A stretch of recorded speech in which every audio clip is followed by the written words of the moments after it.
가운데 계시도다. 아멘. 우리 1절 보니까 우리 1절 한번 띄워주시겠어요? 1절에 뭐라고 얘기하냐면 너희가 부르심을 받은 일에 합당하게 행하여 라고 말씀하고 있어요. 그러니까 부르신 그 부르심에 합당하게 행하라 라는 얘기예요. 지극히 당연한 얘기 아니겠습니까? 그렇죠? 회사원은 회사 일에 충실해야 돼요. 군인은 군인 그 복무 규정에 충실해야 돼요. 그리고 교사는 가르치는 일에 충실해야 돼요. 교사도 골프 칠 수 있고, 군인도 여행 갈 수도 있고, 회사원도 개인 시간 보낼 수 있어요.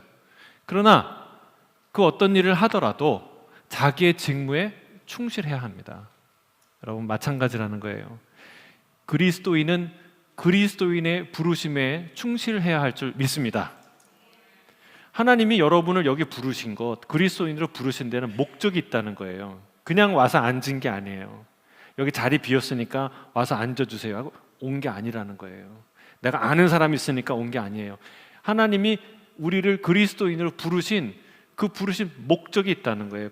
거기에 합당한 삶을 살아라 라고 말하고 있습니다. 그러면 우리를 부르신 목적이 뭘까요? 오늘 이 본문에 부르심이라는 단어가 3번이나 나와요. 우리 4절에 그 2번이나 나오는데 같이 한번 읽어볼까요? 4절 같이 읽겠습니다. 시작.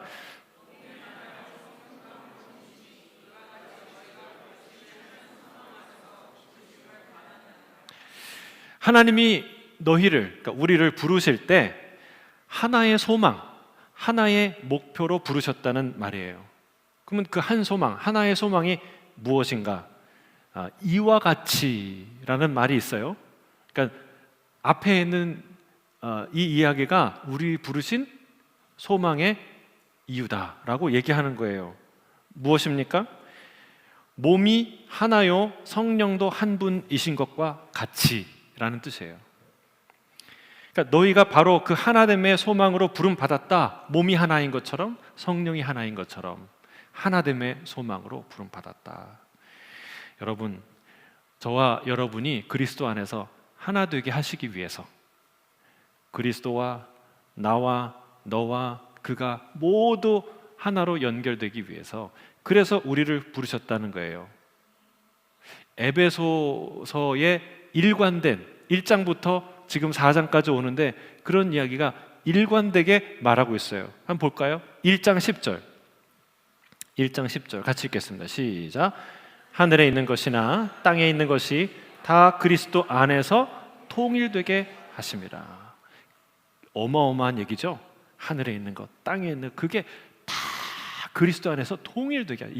이게 하나님의 빅 픽처예요. 여러분이 나는 목사로, 누구는 교사로, 누구는 성가대로 이거 하라고 부르셨다. 물론 이 개인의 사명과 소명도 중요해요. 우리가 그건 이제 다음 본문에 볼 거예요. 그런데 그것보다 훨씬 더 중요한 부른 이유가 있다는 거예요. 그거는 그리스도 안에 통일되게 하나 되게 하시려고 부르셨다. 이런 빅 픽처를 이해하셔야 어떤 중요한 일들을 할 수 있어요. 두 번째, 에베소서 1장 22절 23절 같이 읽겠습니다. 시작.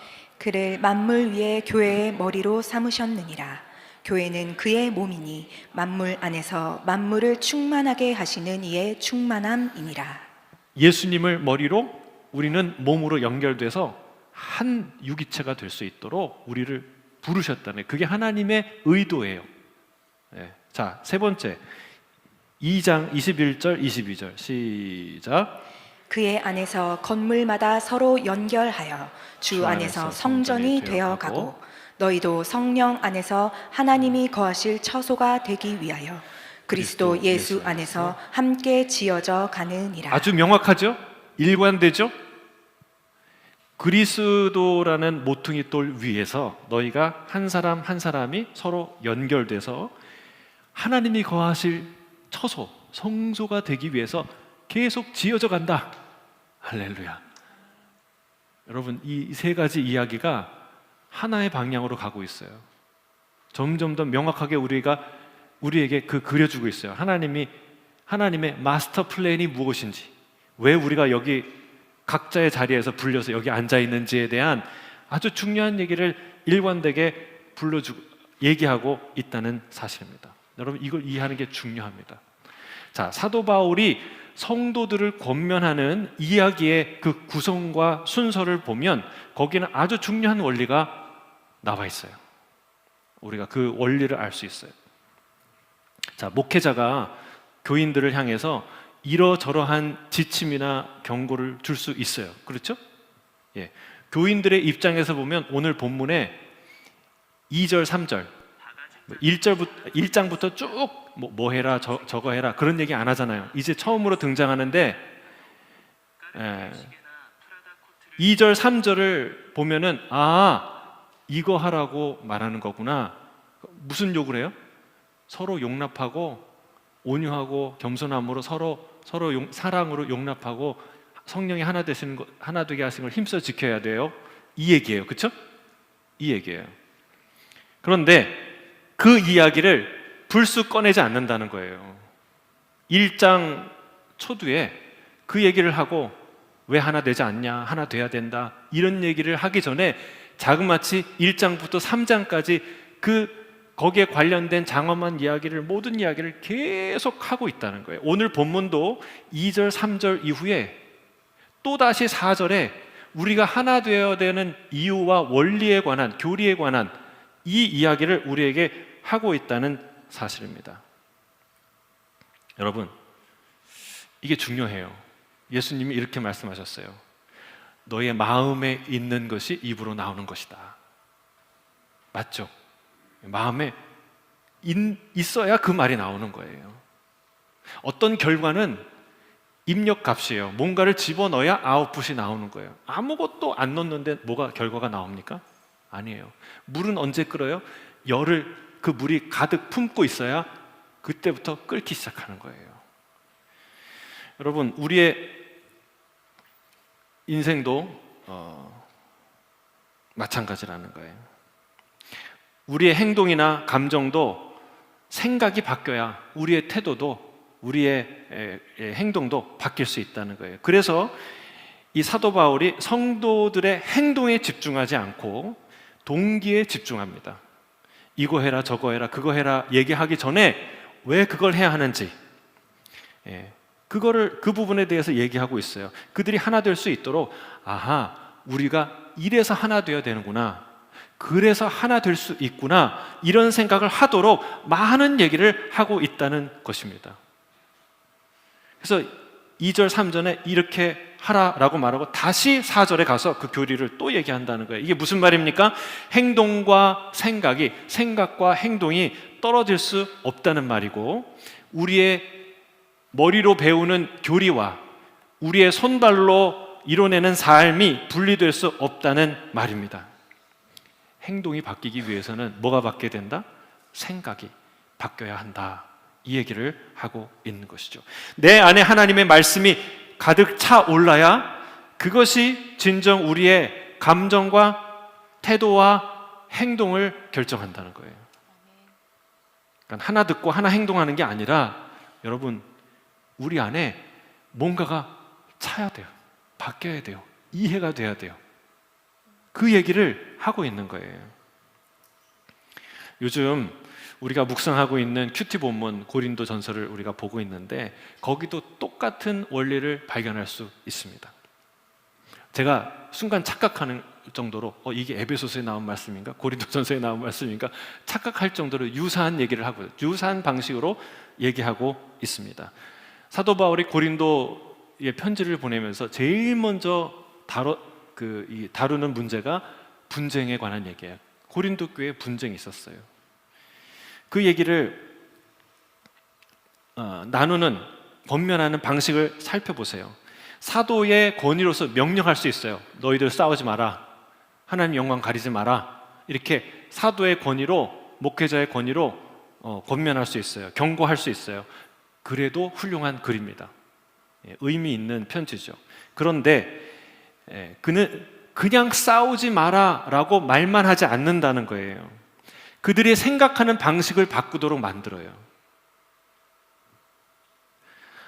영적으로 어린아이와 같은 생각이 뭐고 더 그리스도 안에서 성숙한 생각이 무엇인지 알도록 합니다. 그러니까 생각을 바꾸도록 사도 바울이 얘기하는 걸 볼 수 있어요. 무슨 얘기를 하냐? 크게 두 가지 얘기를 하는데, 첫째는 너희가 성전이다 라고 이 얘기를 해요. 여러분, 우리가 왜 다툽니까? 왜 다툽니까? 아볼로파, 바울파, 게바파, 그리스도파로 이렇게 나눠지는 이유가 뭡니까? 왜 그걸 내가 바울파라는 걸 자랑합니까? 여러분, 우리가 명품 옷을 입고 명품 가방 메고 명품 시계 차고 그 자랑하는 거 이유랑 똑같아요. 똑같아요. 왜 자랑합니까? 명품의 가치에 기대어서 자신을 돋보이게 하고 싶은 거예요. 그게 자랑하는 이유예요. 사도 바울이라는 명품, 사도 바울의 명성, 거기에 기대어서 자신을 자랑하고 싶은 거예요. 내가 그 사람 잘 알아. 그분 수제자야. 그분한테 세례받았어. 이런 것을 자랑하는 거예요. 여러분, 결코 다 가진 사람, 많이 있는 사람이 자랑하지 않습니다. 없는 자가 있어 보이려고 자랑하는 거예요. 여러분, 예를 들어 볼까요? 다 가진 사람, 예를 들면 이렇게 자가용 비행기로 다니는 사람들, 여러분, 자가용 비행기 주차만 해도 엄청난 돈 들어가는 거 아시죠? 거기에 들어가는 항공료, 비행 연료값, 그리고 또 누구예요? 그 조종사 하이어하는 그 돈이 어마어마해요. 근데 그걸 타고 다니는 사람이 에르메스 가방을 자랑할까요? 에르메스 모르시는 분도 계시는 것 같은데 까르띠의 시계나 프라다 코트를 자랑할까요? 아니에요. 그냥 에르메스 가방은 그냥 유치원 가방하고 똑같은 거예요. 그냥 집에 있는 거니까 매는 거예요. 그렇죠? 그냥 프라다 옷은 집에 있으니까 입는, 그냥 잠옷처럼 편하게 입는 옷이에요. 그거 자랑 안 해요. 여러분, 왜 우리가 자랑하는가? 자랑은 어디서 오는가? 자기 정체성의 빈곤에서 옵니다. 자기 정체성의 빈곤. 진짜 유명한 사람, 대단한, 스스로 빛나는 사람은요, 프라다를 입어주는 거예요. 입어주고 돈 받는 거예요. 그렇죠? 네. 내가 입어서 그게 유명해지는 거지, 그걸 입어서 내가 유명해지는 게 아니에요. 여러분, 한 번도 그렇게 생각 안 해보셨습니까? 여러분, 진짜 자기가 빛나는 사람은 무엇에 기대지 않아요. 우리가 뭘 자꾸 자랑할 걸 찾으려는 거는 내 안에 빈곤 때문에 그래요. 바로 이 얘기를 하는 게 사도 바울이 고린도전서에서 이 얘기를 하는 거예요. 너희는 하나님의 성전이다. 여러분, 이게 우리가 맨날 귀로 들어서 그렇지, 성전인가 보다 이러지. 여러분, 이게 얼마나 충격적인 선언인 줄 아세요? 그 당시에 성전은요, 지극히 거룩한 장소예요. 그래서 성전에 대해서 이런 식으로 얘기하면요, 신성모독 혹은 성전 모독죄에 걸려서 돌 맞아 죽을 말이에요. 예수님이 그래서 잡혀가서 예수님이 죽으신 죄목 중에 그게 있잖아요. 성전 모독. 여러분, 이게 보통 혁명적인, 보통 충격적인 얘기가 아니에요. 그러니까 적어도요, 그 당시에 사람들이 성전이 얼마나 거룩하다는 건 알고 있어요. 우리는 너도 성전, 나도 성전, 우리가 다 성전이야. 그러니까 성전이 얼마나 거룩한지를 우리가 잃어버린 거예요. 여러분, 우리가 성전이라는 것은 상상을 초월하는 말이에요. 여러분, 믿어지십니까? 하나님이 여러분 안에 거하신다는 게 믿어지세요? 그게 무슨 의미인지 이해가 되세요? 저는 솔직히 이거 준비하면서 기도했어요. 하나님, 이 의미를 내가 그 온전한 의미를 잘 모르겠어요. 하나님이 내 안에 계신다는 게, 성령이 내 안에 거하신다는 게 하나님 뭘 의미하는 것인지 알고 싶어요. 그리고 더 알아가고 싶어요.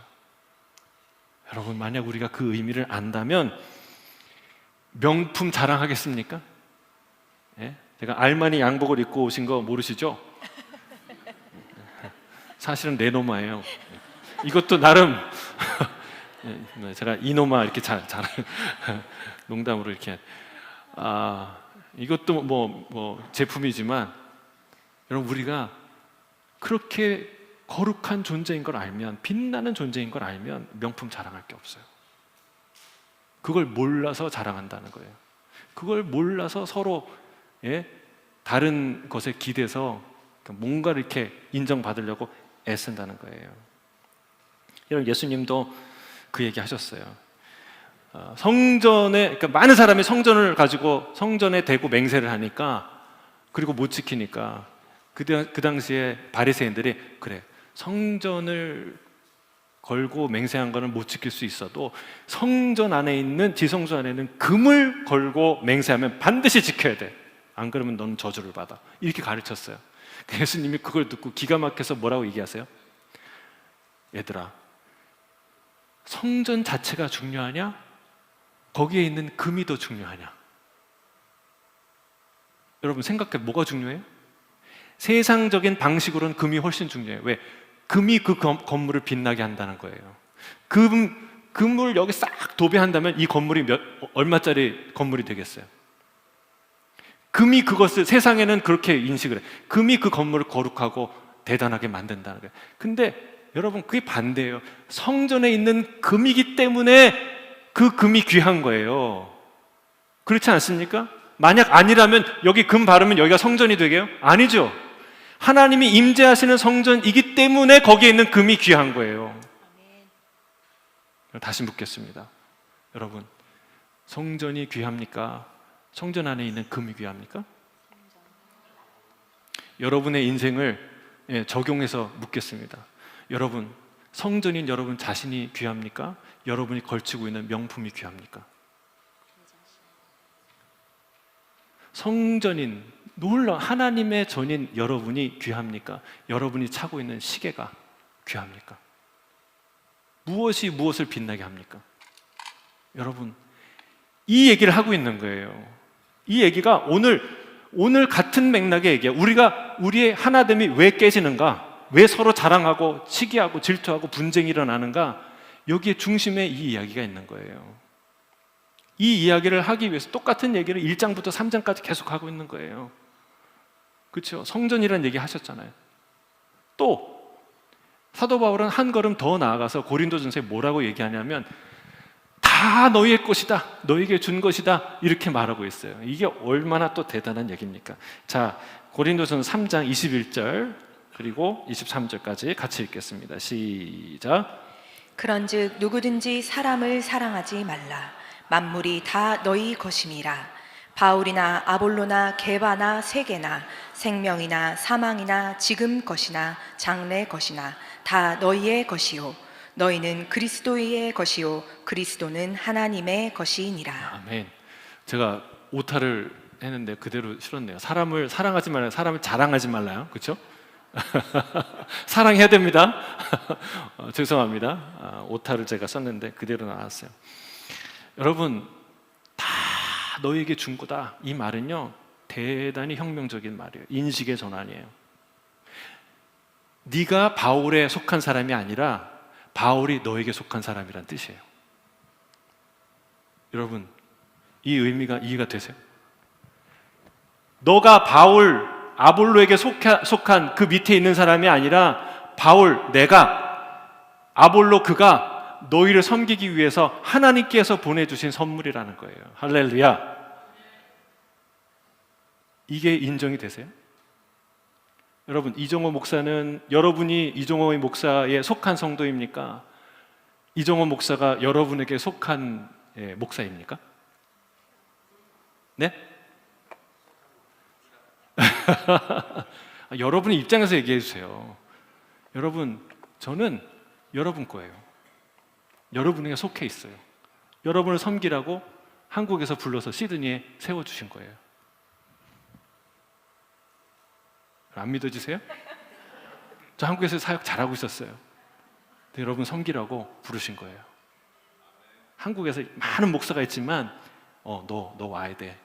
왜? 여기에 내가 귀하게 여기는 성도가 있으니까 와서 섬겨. 그리고 부르신 거라고요. 또 동시에 저의 입장에는 여러분이 다 저에게 속한 성도예요.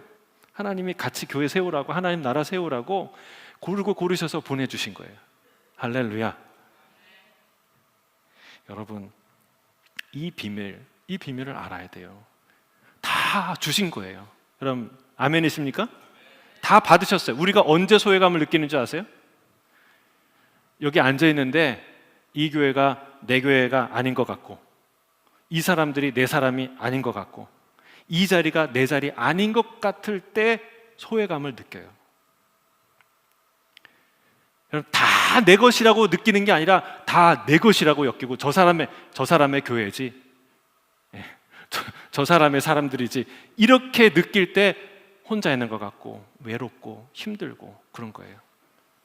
왜 우리가 시기하고 다툽니까? 여러분, 확실하게 내 교회 만들려고, 확실하게 내 사람 만들려고, 확실하게 내 사역, 내 자리 만들려고 그러고 싶어서 우리가 다투고 시기하고 경쟁하는 거 아니에요? 여러분, 이미 다 내게 주어졌다면, 다 내게 주신 거라면, 이 강당은 누구 거예요? 우리 거예요. 할렐루야. 이거 녹화 여기 교장 선생님 보시면 오해하시면 안 되는. 우리에게 주신, 돈 내고 하지만 여러분, 이거 우리 예배하라고 하나님 주신 거예요. 여러분, 아멘이세요? 이 의자 누가 주신 거예요? 여러분, 신기하지 않아요? 왜 우리가 왔는데 의자가 바뀌고 에어컨이 막 생기고 강대상이 막 새로워지고, 왜 그래요? 이거 안 느껴지세요? 하나님 우리에게 주신 거 모르겠어요? 여러분, 하나님이 다 우리에게 주셨다고요. 다 내 거라고요. 여러분, 이 교회 앞으로 예수 따라가는 교회라고 말하지 말고 우리 교회, 내 교회라고 부르시기 주의 이름 축복합니다. 내 교회예요. 내게 주신 교회. 다 내게 주셨어요. 여러분, 이게 믿어지면 놀라운 변화가 일어나요. 이게 복음의 능력이에요. 우리가 다 하나님의 것이라는 것을 알 때 일어나는 놀라운 일이에요. 부족함이 없어지는 것이죠. 그래서 사도 바울이 이렇게 단지 싸우지 마라 이를 얘기하는 게 아니야. 싸울 필요가 없는 이유에 대해서 말하는 거예요. 이걸 이해 못하면 여전히 시기하고 질투하고 분쟁하고 쓸데없는 데 에너지를 쓰는 거예요. 여러분, 말씀을 통해서 하나님의 이 빅픽처, 큰 그림, 왜 우리를 부르셨는지 그 부르심을 이해하고, 내가 얼마나 존귀한, 옆에 있는 이 형제 자매가 얼마나 존귀한 자인지 알게 될 때 우리는 그 부르심에 합당한 삶을 살게 될 줄로 믿습니다. 그 합당한 삶에 대해서 오늘 세 가지를 얘기하는 거예요. 너희가 1장에서 3장까지 얘기한 그 하나님의 빅픽처, 그 큰 부르심을 너희가 비로소 이해할 때 그 그림을 이루고 싶은 열정에서 이런 삶을 살게 될 거야 라고 얘기하는데, 첫째가 2절부터 3절인데 여기 세 가지가 있어요. 같이 읽겠습니다. 시작. 모든 겸손과 온유로 하고 오래 참음으로 사랑 가운데서 서로 용납하고 평안에 매는 줄로 성령이 하나 되게 하신 것을 힘써 지키라. 아멘. 자, 첫 번째 뭘 할 수 있느냐? 모든 겸손과 온유함으로 서로를 대할 수 있습니다. 하나님이 이렇게 부르셨구나 라는 것을 알 때 우리에게 어떤 일을 하냐면, 하나됨을 위해서 뭘 할 수 있냐면 모든 겸손과 온유로 서로를 대해요.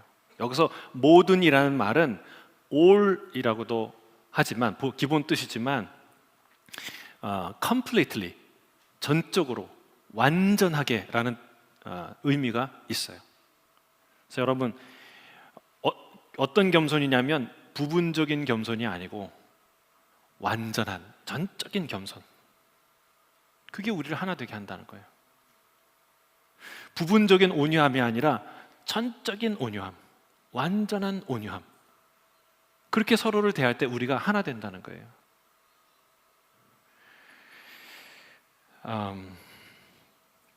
겸손은 뭘까요? 겸손은 뭘까 생각했는데 이런 특징이 있더라고요. 겸손은 비웃지 않는 것, 흠잡지 않는 것. 여러분, 누굴 만나면 귀신같이 그 약점 잡아내는 사람이 있어요. 딱 보면은 딱 계산이 나오는, 저 사람 이런 사람이구나. 여러분, 관찰력이 대단한 사람이죠. 그러나 정말 그게 관찰력에서 나오는 걸까요? 어떤 의도나 어떤 영적인 본능에서 나오는 건 아닐까요? 여러분, 아무리 예리한 관찰력이 있다고 해도 다 보는 거 아닙니다. 우리가 본능적으로 자기도 모르게 누군가를 비웃거나 흠잡는 것은 교만에서 나오는 거예요. 내가 위에 섰다고 생각했을 때, 상대방을 내려다보기 시작할 때 나도 모르게 그런 행동을 하게 됩니다. 아래에서 올려다보는 사람은 절대 그렇게 하지 못합니다. 위에서 내려다볼 때 남을 무시하게 돼 있어요. 여러분, 세상이 그런 곳이에요. 세상은 올라서는 곳입니다. 그렇죠? 올라서서 내려보는 곳이에요. 누가 더 높이 올라서는가? 그게 세상의 방식이에요. 세상은요, 갑질하는 곳이에요. 그러려고 돈 벌고, 그러려고 공부하고, 그러려고 뭔가 애쓰는 거예요. 그렇죠? 근데 교회는 그렇지 않다. 예. 교회에서도 그런 방식으로 일하는 사람들이 있어요. 그게 영적인 어린아이와 같은 태도다라고 얘기합니다. 그래서 분쟁과 다툼이 일어나는 거예요. 자꾸 내려보니까, 자꾸 흠을 잡으니까. 여러분, 남을 나보다 더 낮게가 아니고 더 낮게, 좋게 여기는 것이 겸손입니다. 우리가 실상은 이 말씀과 그리스도의 사랑으로 이렇게 높아져야, 충만해져야 낮아질 수 있고 가득 차야 나눠줄 수 있습니다. 앞서 고린도 교인들에게 하신 사도 바울의 말씀대로 나와 상대의 존귀함에 눈 떠야 우리가 하나님의 성전이라는 것을 알아야, 그 가치를 알아야 겸손해질 수 있어요. 예. 그러지 못하면 자꾸 흠만 보이는 거예요. 단점만 보이는 거예요. 그 눈에 있는 이 겨만 보이는 거예요. 티끌만 보이는 거예요. 우리가 서로에게 다 주신 하나님의 선물이라 이렇게 생각해야 부족함이 없어서 서로 다투지 않는 거예요. 여러분, 우리 주님은 겸손하신 분인 줄 믿습니다. 만왕의 왕인데, 만주의 주이신데 우리의 친구로 오셨어요. 우리를 속속들이 아시는데, 너무 잘 아시는데 우리의 약점을 농담 삼아 말씀하지 않으십니다. 우리를 만나자마자 한마디로 길을 죽일 수 있는 분이신데 그렇게 하지 않습니다. 항상 격려하시고 항상 길을 살려주시고. 여러분, 그렇잖아요. 우리가 막 예배 드릴 때 하나님이 딱 팔짱 끼고 뭐 찬양할 때 하나님 우리 예배를 받으실 줄 믿습니다. 야, 내가 예배 받게 행동했냐? 뭐 하나님 이런 식으로 우리를 대하신다면 우리가 기죽어서 무슨 찬양을 드리겠어요? 하나님이 우리가 어떤 정체를 갖고 살아가는지 소상이 안 돼. 어떻게 싸웠고, 어떻게 음란했고, 어떻게 거짓했고 다 아는데 웃는 얼굴로 오늘 맞이하시잖아요. 사랑한다 말씀하시잖아요. 얼마나 겸손한 분이에요. 얼마나, 예? 항상 격려하시고 길을 살려주십니다. 겸손하시기 때문에 그래요. 우리 주님은 겸손의 왕이세요. 주님도 모든 겸손으로 우리를 대하시죠. 제자들의 발을 씻기면서 그랬어요. 내가 주요 선생으로 너의 발을 씻겼으니 너희도 서로 발을 씻기는 것이 마땅하다. 여러분, 전적인 완전한 겸손으로 서로를 대하시기를 주의 이름 축복합니다. 온유함은 겸손과 쌍둥이에요. 겸손한 사람은 온유합니다. 그리고 온유한 사람은 겸손합니다. 여러분, 온유한 자가 복받을 줄 믿습니다. 땅을 기업으로 받는다고 약속하셨어요. 쌓아놓은 사람, 할 말 다 하는 사람이 기회를 잡는 것 같고 땅을 차지하는 것 같아요. 그래 보입니다, 처음에는. 그러나 결국은 온유한 사람들이 여러분 땅을 차지할 줄 믿습니다. 지는 게 이기는 거라는 말이 있죠. 이기고도 지는 사람이 있어요. 여러분, 부부싸움 할 때 늘 경험하잖아요. 이겼다 싶으면 진 거예요. 그거는 뭐 이겼다고 생각하는데 기존에 쌓아놓은 모든 게 다 무너지는 거예요. 여러분, 이기고도 지는 삶이 얼마나 많아요. 반대로 지고도 이기는 삶이 있어요. 그게 지혜예요. 그게 온유의 힘이에요. 여러분, 끝까지 완전히 온유하시기를 주의 이름으로 축복합니다. 전적인 온유와 전적인 겸손이 공동체를 하나 되게 한다는 거예요. 할렐루야. 할렐루야. 자, 두 번째는요, 오래 참음으로 사랑으로 서로 용납할 수 있다는 거예요. 뭐 할 때? 우리가 하나님의 그 빅픽처를 이해할 때, 그런 열망이 우리 안에 생길 때 이 공동체를 이루고자 우리가 어떻게 한다고요? 용납한다는 거예요. 인내한다는 거예요. 하나됨의 필수는 인내입니다. 인내 없이 하나 될 수 없습니다. 사랑은 오래 참고, 이게 저 유명한 사랑장의 첫 구절 아니겠습니까? 사랑의 가장 큰 특징은 뭐냐? 인내입니다. 인내. 가슴 뛰는 그 감정이 아니에요. 사랑은 인내예요. 인내. 사랑하기 때문에 참습니다. 사랑하는 만큼 참습니다. 인내 없이 완성되는 사랑은 세상에 하나도 존재할 수 없습니다. 공동체가 하나 되는 것은 무슨 뜻이냐? 누군가 나를 참아주고 있다는 뜻이에요. 여러분, 그거 꼭 아시길 바랍니다. 우리가 하나 됐다 얘기는 누군가는 나를 참아줘서 하나 되는 거예요. 서로가 참아주기 때문에 하나 될 수 있는 줄로 믿습니다. 근데 더 놀라운 거는 참아준 것을 기억하는 게 아니고 있는 거예요. 그게 더 기적이죠. 여러분, 참아준 것을 내가 그래 그때 참았지, 두 번 참았지, 내가 오늘 세 번째 참어, 이거 참는 거는 사랑일까요? 미움일까요? 여러분, 그건 인내가 아니야. 참 사랑이 아닙니다. 그건 뭐냐? 복수의 칼날을 갈고 있는 증오예요. 증오. 또는 아직 실현되지 않은 복수입니다. 보복입니다. 진짜 사랑은 잊어버리는 거예요. 참아주고 잊어버리는 거. 기억하면 증오가 되고 잊으면 사랑이 됩니다. 오늘도 누군가를 참아주시기를 주의 이름으로 축복합니다. 그리고 잊어주시기를 바랍니다. 여러분, 그걸 흘려보내세요. 정 흘려지지 않는다면 십자가 위에 올려놓으세요. 그리고 산 제물로, 하나님 받으시는 제물로 올려드리세요. 그리스도의 보혈로 덮으세요. 여러분, 그것은 주님께서 기쁘시게 받으시는 아름다운 제물인 줄 믿습니다. 한 가지 잊지 말아야 될 게 있어요. 여러분, 오늘의 나는 무한한 하나님의 인내의 결과라는 거예요. 내가 참고 산다. 참고 사시죠? 그런데 하나님이 참으신 거에 비해서는 아무것도 아니에요. 여러분, 우리는 할 말 다 하고 사는 거예요. 하고 싶은 거 다 하고 사요. 성질 다 부리잖아요. 하고 싶은 말 다 하잖아요. 근데 하나님이 성질 부리는 거 보셨어요? 하나님이 하고 싶은 말 하는 거 보셨어요? 하나님이 우리에게 하고 싶은 말이 없겠어요? 많겠어요? 아주 많죠. 여러분, 하나님이 밤마다 야, 너 진짜 우리의 잘못을 이 아둔한 머리에 깨닫게 하시고 그걸 인정하고 그걸 바꾸겠습니다라고 말을 얻어낼 때까지 매일 새벽마다 우리를 깨워서 말씀하신다면 여러분, 우린 다 정신병자 될 거예요. 우리는 잠을 못 잘 거예요. 하나님 말씀 안 하시잖아요. 하나님 할 말이 없어서 안 하시나요? 하나님 겸손해서 사랑해서 안 하는 거예요. 참으시는 거예요. 여러분, 하나님의 인내의 완성은 십자가인 줄 믿습니다. 죄인된 우리의 모든 것을 다 참으시고 그리고 끝까지 참으신 것이 십자가입니다. 여러분, 그래서 우리의 인내는 선택이 아니라 필수예요.